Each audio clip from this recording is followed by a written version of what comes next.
தமிழ்நாடு பாஜகவோட முன்னாள் தலைவரான திரு அண்ணாமலை அவர்கள் பாஜகவிலிருந்து விலகி புதுசாக ஒரு இயக்கத்தை தொடங்கியிருக்காரு. அந்த இயக்கத்துக்கான இணையதள பக்கமாக வி த லீடர் அப்படின்ற இணையதள பக்கத்தையும் பொதுமக்களுக்கு அறிமுகப்படுத்தியிருக்காரு. திரு அண்ணாமலை அவர்கள் பாஜகவிலிருந்து விலகினதை பற்றியும் தன்னோட புது இயக்கத்தை பற்றியும் பேசும்போது, அதாவது தன்னோட சமூக வலைதள பக்கங்களில் பேசும்போது அவர் என்ன சொல்லியிருந்தாருன்னா, கடந்த 18 மாதமாகவே நான் ஒரு மாதிரி அதிருப்தியில் தான் இருந்தேன் அப்படின்ற மாதிரி திரு அண்ணாமலை அவர்கள் சொல்லியிருந்தார். 18 மாதம் அப்படின்னு சொல்லும்போது 2026 இப்போ ஒரு 5 மாதம் முடிஞ்சு நம்ம 6வது மாதத்தில் இருக்கோம்.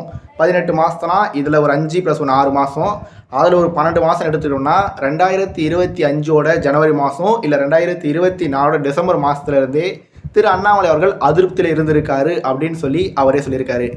அதாவது 2024 நாடாளுமன்ற தேர்தலில் பாஜக திரு அண்ணாமலை அவர்கள் தமிழ்நாட்டு பாஜக தலைவராக இருக்கும்போது தமிழ்நாட்டு பாஜக தலைமையில் ஓபிஎஸ், டிடிவி தினகரன், பாமக அப்படின்னு சொல்லி பல கட்சிகளோட கூட்டணி வச்சு பாஜக தலைமையிலான அந்த கூட்டணி என்னதான் ஒரு இடத்துல கூட ஜெயிக்கலனாலுமே கூட்டணியாக 18% ஓட்டு எடுத்திருந்தாங்க, பாஜக மட்டுமே 11% ஓட்டு எடுத்திருந்தாங்கன்னு சொல்லி அந்த தேர்தலில் பாஜக உண்மையிலே மிக சிறப்பாக செயல்பட்டு இருந்தாங்க.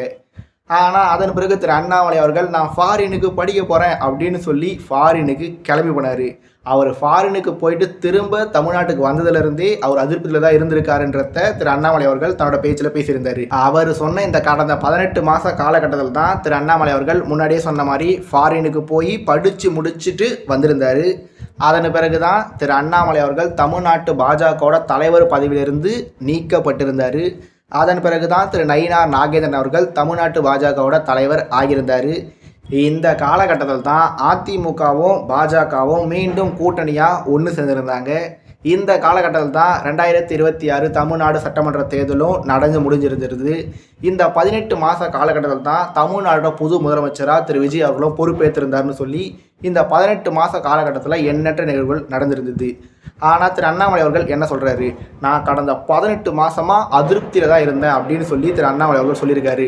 அப்படி அதிருப்தியில் இருந்த திரு அண்ணாமலை அவர்கள் என்ன பண்ணியிருக்கணும், அந்த 18வது மாதத்தில் 18 மாதம் காத்திருக்காம முதல் மாதத்துலேயே கட்சியை விட்டு வெளியே வந்து புதுசாக ஒரு இயக்கத்தை தொடங்கி அந்த புது இயக்கத்தை கட்சியாக மாற்றி 2026 தமிழ்நாடு சட்டமன்ற தேர்தலில் போட்டியிட்டு இருந்திருக்கலாம்.